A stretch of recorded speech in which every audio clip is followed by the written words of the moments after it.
tous, chers amis, nous sommes à quelques heures de la 30e Eloula du Rabbi. Le Rabbi écrit dans Yom Yom que le meilleur moyen de s'attacher au Rabbi, c'est en étudiant la Torah, en étudiant ses enseignements. Et donc, on va apprendre aujourd'hui un magnifique Mahamar, un discours chassidique, que le Rabbi a prononcé ce Shabbat exactement il y a 52 ans, il y a 51 ans, et c'est la même configuration que cette année, puisque c'était le premier jour du mois de Tammuz. Sur la paracha Korach, c'est un Mahamar qui vient nous expliquer l'importance de la prière de tous les jours, comment faire descendre des bénédictions, comment faire descendre des abondances, et surtout l'importance de passer par l'intermédiaire d'un tzaddik, comme on a vu dans la paracha de Korach, le fait que Korach n'avait pas compris qu'on ne peut pas parler à Dieu en direct, qu'on est obligé de passer par l'intermédiaire d'un tzaddik qui vient et qui apporte nos prières et nos demandes de bénédiction envers Dieu. On a vu dans la paracha de cette semaine que le test que Moshe il a fait pour savoir si c'était bien Aaron le grand prêtre ou bien le Korach et sa bande de 250 complotistes, c'était quoi? De prendre le bâton d'Aaron, et le bâton d'Aaron il a fleuri avec des amandes. C'est expliqué dans l'écoute Torah d'Ibor Matril, ce même début de verset d'Atam, pourquoi ça a eu des amandes, pourquoi le bâton d'Aaron il a fait pousser des amandes particulièrement, ou parce que les amandes c'est un des fruits qui mûrit rapidement, beaucoup plus que tous les autres fruits. Moi aussi, l'écoute Torah, Hacham il continue dans l'écoute Torah, l'Admor Azaken. Pourquoi ils sont appelés des amandes? Shkedim, pourquoi c'est appelé comme ça en hébreu? Mais la chose shkida en meirut, ça vient du mot précipitation et du mot rapide. Moi, chez Katouf, comme Dieu l'a écrit dans Yermia, dans la prophétie, Makel Shaked, qui shoked ani al dvarei la'asato. Qu'est-ce que ça veut dire shoked? Je me précipite pour faire mes choses. Quand j'ai promis quelque chose, je me précipite à le faire. Yeshlam, alors, il continue à te dire dans chaque havana, Basafazo le rames, c'est pour allusionner aussi. Dans Meirut, c'est quoi la précipitation qu'il y a dans les amandes? Qu'est-ce que ça veut représenter? On sait très bien qu'il y a Doua, Sheshmo, Sheldava, Moré, Alignado. En général, quand la Torah en hébreu, la Shana Kodesh, on appelle quelque chose avec un nom, ça montre sur le sujet de ce nom. Falachen Ramzim, pour ça, les amandes, ça vient allusionner à la Keuna sur la prêtrise d'Aaron. Qui Ashpaot, Anim Shachot, Alede Aaron Akohen, parce que les influences qu'on reçoit par Aaron, le grand prêtre, Aaron, Otiot, Nire, Aaron, que c'est le même lettre Nire de voir la descendance des bénédictions, En Bimerut. En général, ce qu'on reçoit comme bénédiction par Aaron, c'est des bénédictions qui descendent plus rapidement. Aaron, qui est le grand prêtre, dirigeant du peuple juif. On va rentrer après dans les détails. La même chose pour tous les Kohanim, les enfants d'Aaron. Quand les Kohanim bénissent le peuple juif, avec les Varech Echa, etc., l'abondance descend dans ce monde. Avec une rapidité sans limite, sans aucun empêchement, comme on va voir tout de suite dans le 7e chapitre. Et donc, en deux mots, la répétition qu'on vient de voir, pourquoi Dieu il a fait le test du bâton d'Aaron avec des amandes. Parce que les amandes, ça rappelle sur la rapidité. Et ça montre que l'abondance qu'on reçoit par un Kohen avec Birkat Kohanim, c'est que les bénédictions qu'on reçoit du ciel, c'est des bénédictions qui descendent avec une énorme rapidité sans aucun empêchement. On va tout de suite voir pourquoi d'abord il y aurait des empêchements. Pourquoi quand on prie tous les jours, pas forcément qu'on voit le résultat des demandes de prière? Quelle est la différence entre prier au Shashana Kippour et prier toute l'année? Et pourquoi parfois il faut passer par les intermédiaires qui font en sorte que la bénédiction elle est acceptée beaucoup plus rapide? Bête. Le Shoresh Kalash Pot, on sait très bien que la source de toutes les influences qu'on reçoit du monde dans ça vient de la bonté de Dieu. Par quoi? Chesed et Atzilut. Le niveau de Chesed et d'Atzilut qui est le monde le plus élevé, le monde de l'émanation. Et pour que ces bénédictions descendent de la bonté qu'il y a dans Atzilut, dans le monde de l'émanation, qui est le niveau le plus élevé, Ashpaot, Gashmiot, qu'on puisse recevoir de l'abondance matérielle. Qu'est-ce qu'on puisse recevoir? Bnei Chai Umzone, des enfants, la santé, la vie, Umzone et la Parnassa. Ou à l'aider, c'est à travers chez Chesed, Yored, ou Mishtalshel, Kechol, Madrigot, chez Atzilut, qui descend de tous les niveaux, depuis les niveaux les plus élevés de Atzilut, du monde de l'émanation, vers Adassia, jusqu'à le monde de l'action, dans lequel nous sommes. Ou Bechol, Amshacham, et Madriga, chaque fois que ça doit descendre, parce qu'il y a les quatre mondes. Atzilut, Bria et Tzira, Assia. L'émanation, la formation, création et l'action. Et à chaque fois que ça doit passer à un autre monde, Yashdinu Mishpat, il y a encore un jugement. Im Tumshach HaShefa, est-ce que l'abondance, elle doit descendre? La prochaine page, Madriga Shelemata dans le niveau le plus bas, ou bien chez Tishael, Madriga Shelemala, ou bien que l'abondance, la bénédiction reste dans le niveau d'en haut. Et qu'elle ne descende pas plus bas. Donc encore une fois, le fait que tu as prié, c'est magnifique, tu as prié, Dieu t'a donné, cette année tu vas avoir 10 milliards. Mais ça s'arrête dans le monde d'en haut. Ça c'est la base. Après, il faut que cette bénédiction, c'est ce que tu as reçu, commence à descendre de niveau en niveau, de monde en monde, jusqu'à le monde d'en bas dans lequel nous sommes. Et entre chaque monde, il y a encore un nouveau jugement pour savoir est-ce qu'on mérite ou pas, est-ce qu'on va le recevoir ou est-ce qu'on ne va pas le recevoir.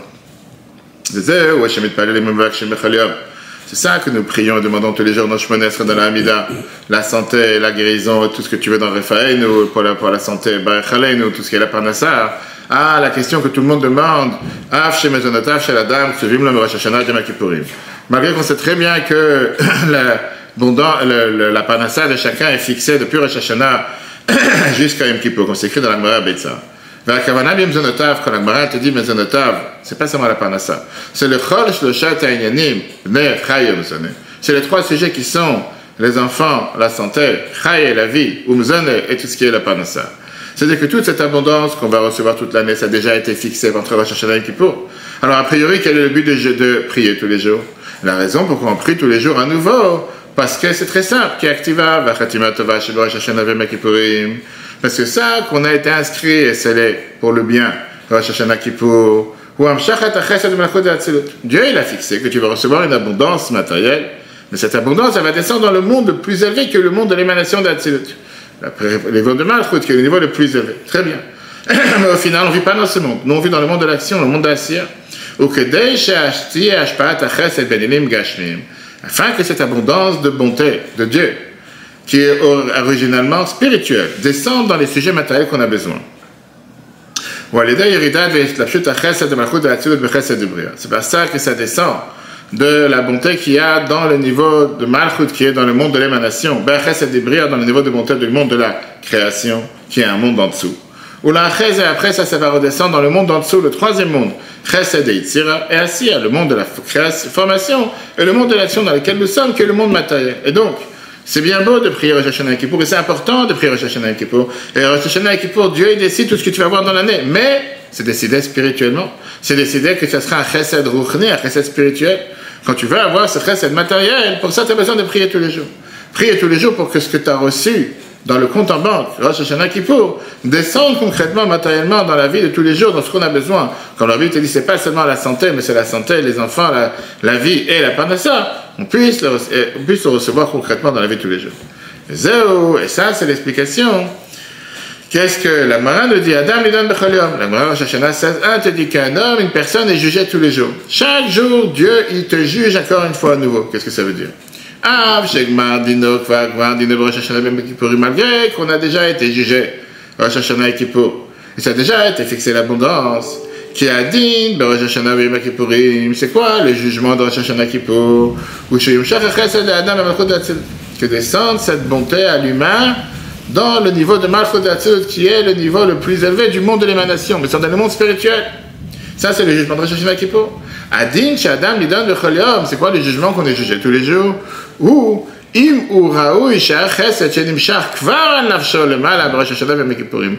Est-ce que tu es apte que la bonté que Dieu il a déjà fixée pour toi, que tu dois recevoir Rosh Hashanah Kippour, Yered, Veyum Shach, et puisse descendre dans le monde de Bria, Yetzira, Asiya, création, formation et l'action dans lequel nous sommes, Ad Sheyum Shach, le Mata, Balamazah, Gashmi. Est-ce que cette bonté et cette abondance que Dieu t'a déjà fixée à Rosh Hashanah Kippour, est-ce que ça va descendre dans ce monde matériel dans lequel nous sommes, ou bien, ou que cette bonté va rester potentiellement spirituellement? On va te rajouter beaucoup de plaisir spirituel dans le monde d'en haut. Mais ça ne va pas descendre d'une manière que je vais pouvoir en bénéficier dans un monde matériel, dans le monde dans lequel nous sommes terre à terre. C'est pour ça qu'on prie tous les jours. C'est quoi cette prière? Que cette bonté qui a déjà été fixée, elle puisse descendre dans ce monde matériel. Ou même une fois qu'elle descend dans ce monde, c'est pas fini. Il faut que cette bonté s'applique dans des sujets matériels. Pas besoin d'avoir une bonté spirituelle. Je veux une bonté matérielle. Donc ça, c'est un résumé de ce qu'on vient de voir dans le chiffre 2, dans le chapitre 2. Que bien sûr qu'on prie tous les jours à Rosh Hashanah Kippour, c'est magnifique, mais c'est pas suffisant. On prie tous les jours, pourquoi? Pour qu'il n'y ait pas de blocage, qu'il n'y ait pas un stop. Quand tu as un flot qui vient, par exemple, de l'eau qui vient de la rue jusqu'à le robinet, s'il y a un blocage, il y a quelque chose, il y a des barrières, il y a des limites quelque part, le flot il n'arrive pas. Ou bien le flot peut arriver à compte-goutte. Et si j'ai envie que ce flot de bonté il arrive sans limite, Pour ça, j'ai besoin de prier tous les jours. C'est la même chose que tu peux avoir un compte en banque que quelqu'un t'a dit, je t'ai fait un virement dans le banque, mais tu ne peux pas toucher à cet argent. Pourquoi tu peux toucher à cet argent? Parce que tu n'as pas les pièces qu'il faut, tu n'as pas l'appareil qu'il faut, tu n'as pas la carte qu'il faut. Pour pouvoir en bénéficier matériellement, pour les besoins matériels que chacun de nous a besoin, on a besoin de prier tous les jours. Mais ça, c'est pas fini. Donc, tu as encore un autre point. Oh, il y a encore un sujet dans le jugement qui se passe tous les jours, l'avant-dernière ligne. Et qui vient chez le malheur chesed ruchni. Puisque qu'est-ce que Dieu nous donne? C'est un chesed, c'est un montée spirituelle. Même une fois que Dieu a déjà tout décrété au Shana Kippour. Que tout soit descendu dans ce monde de manière matérielle. Il y a après encore un jugement qui se passe pour savoir de quelle manière tu vas recevoir cette montée. Comme on voit plus tard, comme Rabbi raconte une histoire avec le Baal Shem Tov, que Dieu il a décidé que pour une personne, tu dois avoir un choix. Ou les enfants, ou l'argent, ou la santé. Tu peux avoir les trois. Et que le Baal Shem Tov va raconter cette histoire dans le Mama, comme que quelqu'un qui avait la richesse, mais qui n'avait pas d'enfants. Le Baal Shem Tov lui a dit, tu dois faire un choix. Tu veux avoir des enfants, il faut que Dieu t'enlève la richesse pour te donner des enfants. Parce que Dieu t'a donné un quota de bonté qu'il va te donner. Ce quota, tu dois l'appliquer où toi tu veux. Tu peux faire en sorte, en tant que tzaddik, que tu vas le recevoir de telle manière ou de telle manière, mais tu ne pourras pas le recevoir dans les trois. Après, que ça, c'est ce qu'on appelle dans les canaux normaux. Après, bien sûr, il y a des shortcuts qu'on appelle. Comment faire en sorte que malgré ces décrets, on puisse intervenir, que même quelqu'un qui au début de l'année, ce n'était pas décrété qu'il allait avoir des enfants, il en aura. Ce n'était pas décrété qu'il aurait la richesse, il en aura, etc., etc.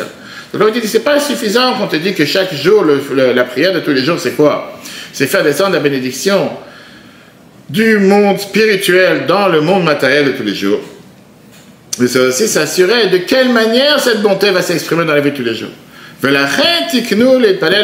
c'est pour ça qu'on a dans le chemin de l'Esrei tous les jours. À part les 3 premières bénédictions, à part les 3 dernières bénédictions dans lesquelles on ne demande pas ce qu'on a besoin, c'est les 3 premières bénédictions, c'est les louanges envers Dieu, et les 3 dernières, c'est les remerciements.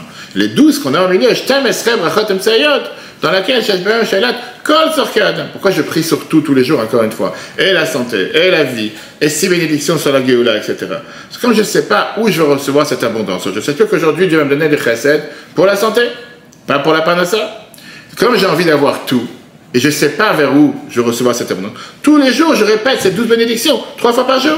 Comme ça, je suis garanti qu'à travers ma prière, je la fais descendre. Ce n'est pas garanti, mais au moins, je fais descendre à travers ma prière d'aujourd'hui sur tous les domaines. Et c'est pour ça qu'on a 12 bénédictions tous les jours. On ne te dit pas, lundi, tu pries sur la panassa, mardi, sur les enfants, etc., etc.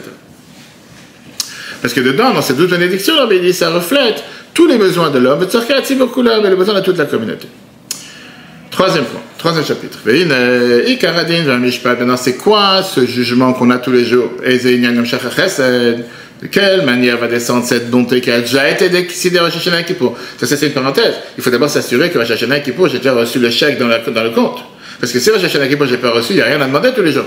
Bien sûr qu'on va tout de suite voir qu'à travers la tefila, Yehi Ratzon, je peux faire créer quelque chose de nouveau qui n'a pas été créé jusqu'à présent. Mais d'abord, il faut s'assurer qu'on a Rosh Hashanah Kippour. Donc là, on parle du fait qu'on sait que Rosh Hashanah Kippour, j'ai reçu. On prie, on espère, on prie Rosh Hashanah Kippour que Dieu nous envoie l'abondance. Après, tous les jours, de le faire descendre. On a dit pour pouvoir savoir de quelle manière je vais recevoir ce chesed, ou de quelles conditions on parle, quand l'abondance que j'ai reçue Rosh Hashanah Kippour était limitée. Puis il a dit, je te donne cette année, sur 365 jours de vie, etc., je te donne 200 jours de bonheur. Le reste, 150 jours d'enfer. À toi de faire ce que tu veux avec ces 200 jours de bonheur quand tu veux les avoir. Encore une fois, nous, on n'a pas ce dialogue parce qu'on ne connaît pas, on ne sait pas ce que Dieu a décidé pour nous. Alors, il dit, quand est-ce qu'on te dit que tu dois prier tous les jours et faire descendre tous les détails?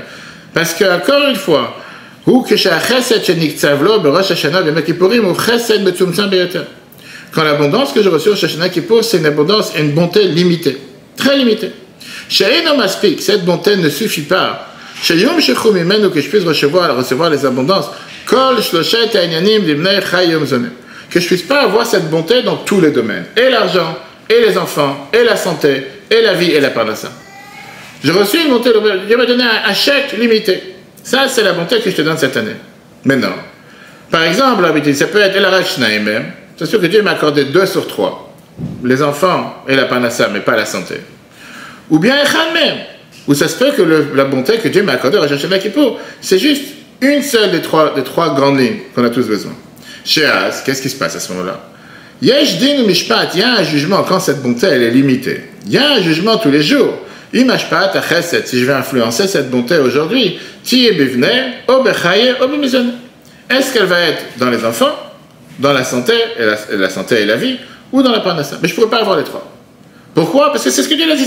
Peu importe ce que j'ai fait l'année dernière, ce que j'ai demandé, comment j'ai pris, tachlis, comme on dit, ça c'est le quota qui m'a été donné au début de l'année. Et donc ça se peut que cette année je vais réussir dans les enfants, mais ça se peut que je n'aurai pas la santé. Ça se peut que je vais réussir dans la santé, je ne vais pas réussir dans les enfants. Ça se peut que je vais réussir dans l'un ou dans l'autre, mais pas dans la parnassa. Parce que le quota de bonté que j'ai reçu, il est limité. Et donc, je prie tous les jours pour que ça descende. Mais ça c'est, on a bien dit encore une fois, quand cette abondance de bonté, elle a été limitée. Tfilat tzaddik. Qu'est-ce que je gagne en priant à travers un tzaddik? Moël et la achlif me'inyan le'inyan. Première chose qu'il y a la prière, en priant auprès d'un tzaddik, ça aide, c'est que je peux changer d'un à l'autre. Je peux inverser les rôles. Disons que Dieu il avait décidé cette année que j'aurais un enfant, mais j'ai pas d'argent, je sais pas comment vivre.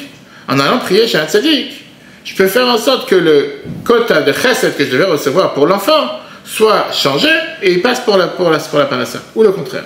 Alors, il raconte l'histoire. Donc, c'est pour Shaladvar, Baal Shem Tov, les fameuses histoires qui c'est rare que Rabbi raconte une histoire comme ça dans un Mahama. L'histoire du Baal Shem Tov. Ils sont venus voir un couple, un homme et une femme qui n'avaient pas d'enfants. Le Varchach est allé à Hachem chez Elam Banim pour demander à Dieu de prier. Demander à Baal Shem Tov qui prie à Dieu pour qu'ils aient des enfants. Cet homme-là, il était très riche.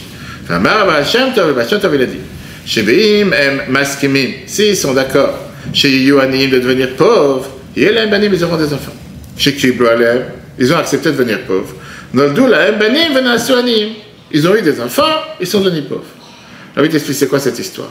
Il a dit Shabbat Tavra, Shem Tov, il a vu par Ruach HaKodesh, par souffle divin, Shachesed Sheniksav Lahem, que la bonté qui leur avait été décrétée dans vos cette année, Lo Yaspik Al Banim Veosher Yachad.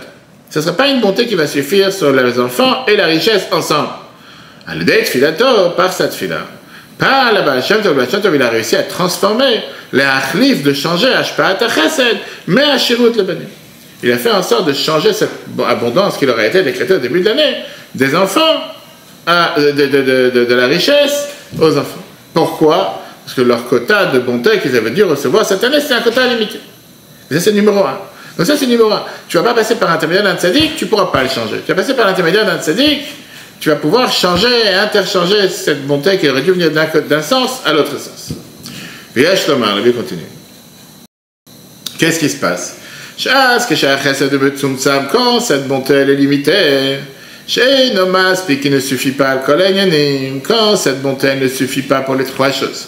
Ils sont les enfants, la vie et la santé, et la parnassa, ça suffit seulement pour deux, ou pour un d'entre eux. Adin ou mishpat ou beyoter. On voit qu'à ce moment-là, ça parle de quoi? Que le jugement, il est beaucoup plus solide, il est beaucoup plus sévère, il est beaucoup plus dur. Pourquoi? Parce que là, Dieu fait attention méticuleusement pour savoir. Puisque, comme je dis, quand quelqu'un te donne une bouteille d'eau pour la journée, ou quand quelqu'un te donne un verre d'eau par jour, tu vas faire beaucoup plus attention. Quand tu as un verre d'eau, tu vas savoir comment l'utiliser. Est-ce que tu vas l'utiliser le matin, le soir, ou quoi que ce soit? Alors que quand tu as une bouteille ou un robinet, tu ne vas pas faire attention. Pour que cette bonté soit échangée d'un sujet à l'autre, ou d'afka l'idée de tfilat tzadik. C'est particulièrement par la tfilat d'un tzadik. Aval bichlalut. Mais la vie en général, quand il n'y a pas une tfilat particulière des tzadik, pour changer le manque et la bonté d'un côté à l'autre. Arigam, que chez un chesed, même quand tu as une bonté illimitée, que tu as un quota de chesed parce que tu as fait assez de mitzvot cette année, peu importe, Dieu t'a donné un quota de bonté qui est maspique suffisant. Le chos, le chataïnanim d'ibnei chayom zoné, pour les trois sujets qui sont les enfants, la vie et la parnassa, disons que tu as un quota de bonté illimité. Yesh din mishpat bechol yom benogea lechol hashpara pratit. Tu as encore un jugement tous les jours par rapport à n'importe quelle abondance détaillée. Est-ce qu'elle va descendre ce jour ou elle va être empêchée? C'est pour ça qu'on prie tous les jours 12 bénédictions. Parce que dans les 12 bénédictions, tu demandes tout ce que tu as besoin. Pourquoi? Pour s'assurer que tout ce que j'ai demandé et tout ce que j'ai besoin, ça puisse être quoi? Ça puisse être, au final, des bénédictions matérielles, que je reçois l'abondance, pas seulement dans une des choses, mais que je reçois cette abondance dans les trois domaines qui sont la santé, la vie et la parnassa. Donc avec ça, troisième chapitre qu'on vient de voir, je vais t'expliquer comme quoi. D'abord, on a le jugement de Rosh Hashanah Kippour. Il faut s'assurer que Rosh Hashanah Kippour, on est le plus grand chesed qu'on a besoin. Mais comme je ne sais pas vers où va être dirigé ce chesed, et est-ce que le chesed, c'est une abondance qui suffira pour les trois, ou il suffira seulement pour un? Et je ne sais pas non plus si ce chesed va pouvoir descendre dans ce monde matériel. Pour ça, je prie tous les jours.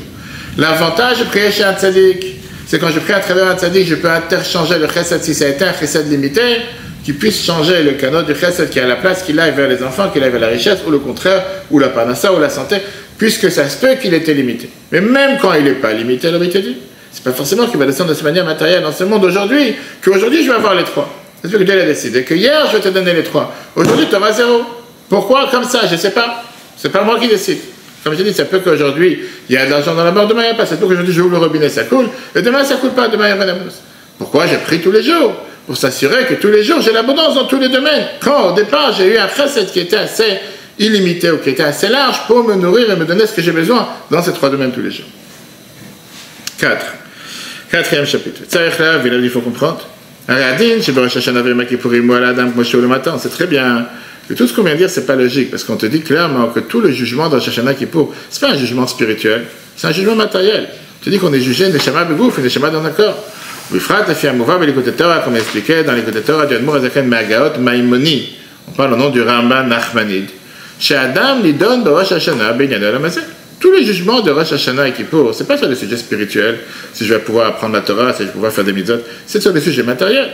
Vadi de Mishpat et les jugements de Rosh Hashanah et Kippour, ou l'orak benogea l'ashpat à chesed bichlal. C'est pas juste que Dieu va me donner un quota de chesed, de bonté dans l'année. Elle a gam benogea la pratique dans tous les détails. Ou que des mouchas gamisés, comme ça a été prouvé chez Be'atfilah de Rosh Hashanah et Kippourim. Que dans les prières de Rosh Hashanah et Kippour, mais vakshim gamalyan les pratim. On n'arrête pas de demander sur les sujets détaillés, des sujets matériels, de quelle manière va descendre le chesed. Ve'afal piken, et malgré que Rosh Hashanah et Kippour, on est jugé sur des choses matérielles, néanmoins, Adam nidan becholam, qu'on a vu tout à l'heure dans la Gemara. Un homme est jugé tous les jours, be'eze inyan yumshach lo chesed shenik tzavala, Rosh Hashanah et Kippourim, de quelle manière il va recevoir l'abondance qui lui a déjà été fixée. Rosh Hashanah et Kippour. Vérité, la mise, on ne dit pas seulement que tu es jugé tous les jours. On y donne, tu es jugé. L'image pas, aussi l'abondance qui t'a été fixée. Toum sha'ar l'amazé, elle va descendre dans ce monde. Aussi le mal, ou bien ça sera une abondance qui va rester dans le monde d'en haut. Alors, ça même, il faut comprendre, je ne comprends pas pourquoi ça marche de cette manière. Mais puisque Rosh Hashanah, il y a déjà eu le jugement sur la bonté que je dois recevoir, et tout a déjà été fixé. Pourquoi j'ai besoin d'avoir encore un jugement tous les jours? Pourquoi c'est pas suffisant le jugement que j'ai au Rosh Hashanah? A priori, le jugement de Rosh Hashanah, c'est un jugement sur des choses matérielles. Si c'est un jugement sur des choses matérielles, j'ai pas besoin d'encore une fois être jugé dans le monde de manière matérielle tous les jours. Là, on va entrer avec une longue parenthèse dans le chapitre 5, dans laquelle il va t'expliquer qu'en réalité, ça correspond avec la manière comment nous fonctionnons tous les jours avec le cerveau, la pensée, la parole et l'action. Très riche. You, 25, on va comprendre comment fonctionne ce jugement de tous les jours. Malgré que j'ai déjà reçu une abondance Rosh Hashanah, Alpi Meshikatou le Sidur. D'après ce qui est écrit dans le Sidur qui explique la Tfila avec les paroles de Chassidut à la passage sur le verset Yom le Yom Yabiyom. Le verset de Teilim qu'on a l'habitude de dire tous les Shabbats, psaume 19. Yom le Yom Yabiyom. Mais qu'est-ce que ça veut dire Yom le Yom Yabiyah? C'est bien le langage de rapidité. Chez Bimeyachol, que dans les jours de semaine, Yeshnam Kama Ikuvim Mamshachat Ashpa. En semaine, il y a plusieurs empêchements qui empêchent ce flot d'abondance du ciel qui descend dans le monde d'en bas. Depuis les sources spirituelles jusqu'à les matas dans le monde matériel dans lequel nous sommes. Yom HaShabbat, le jour de Shabbat, Mamshachat Ashpa et Bemeut. L'influence de cette abondance, elle est beaucoup plus rapide. C'est pour ça qu'on dit dans le verset, Yabi Omer, Yabi Lashon Meirut. Les jours de Shabbat, on a l'abondance qui descend beaucoup plus rapidement que dans la semaine. Où me voir, Shab? Comment est-ce possible? C'est expliqué là-bas. Ça, que pendant les jours de semaine, ça se peut que l'abondance ne va pas descendre, va être bloquée, ne va pas descendre dans un montée matériel. Ou que Machal, c'est comme le fameux exemple Adam, chez Dan Besichlo, à l'aise d'avant, là, on rentre dans une longue parenthèse. Quand quelqu'un décide dans son cerveau de faire quelque chose, s'il faut le faire ou pas, si c'est la manière de faire, s'il faut le faire, ou je suis arrivé à la conclusion dans mon cerveau pour l'instant qu'il faut le faire.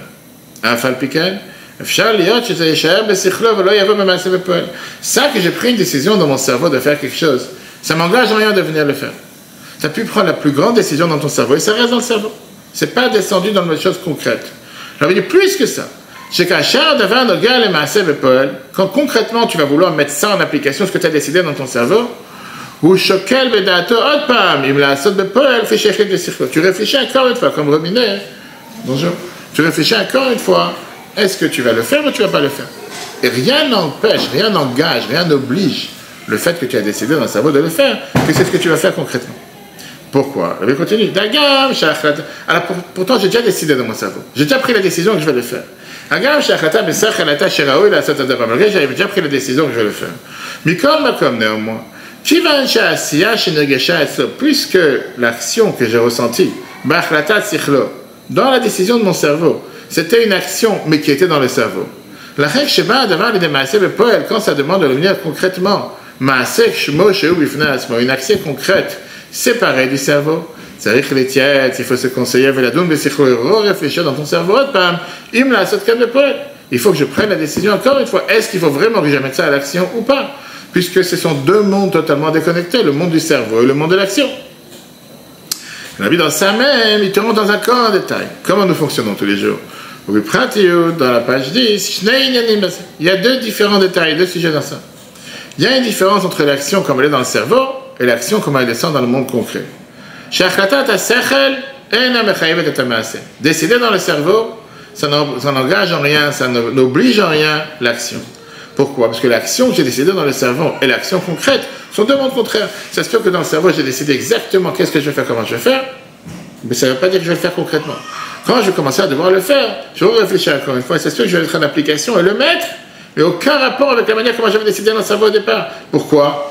A priori, c'est pas normal. Si c'est ce que j'ai décidé dans le cerveau de faire, pourquoi quand je mets ça en application, c'est différent? Parce que quand je dois amener ça du cerveau à l'action, c'est un autre monde. Et j'espère que dans l'action, c'est totalement différent. Je disais l'exemple dans le cours de Jeunesse Shabbat, que quand une femme elle décide de faire un gâteau, une pizza ou quoi que ce soit, elle a dans sa vision du monde, qu'est-ce que tu veux faire? Tu essaies de créer un cabinet, tu essaies de faire un projet.